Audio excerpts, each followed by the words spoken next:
বন্ধুরা দেখো বসে গেছি আজকে মাছের তেল দিয়ে খেতে।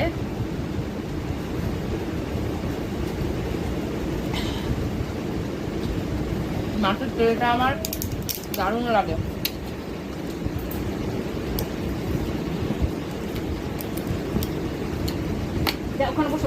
আজকে দুপুরে খাওয়ার মধ্যে নতুনত্ব কিছু নেই।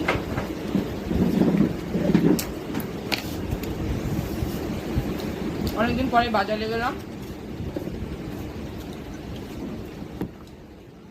মাছ নিয়ে এসেছি। ভেবেছিলাম আজকে মাংস আনবো, তো মাংস আনলাম না, এত গরম। এখন তো সবজি বাজারে হাতই দেওয়া যাচ্ছে না, আগুন। বাইরে যেমন আগুন, বাজারে গেলেও আগুন, ধরা খাওয়ার বাইরে সব।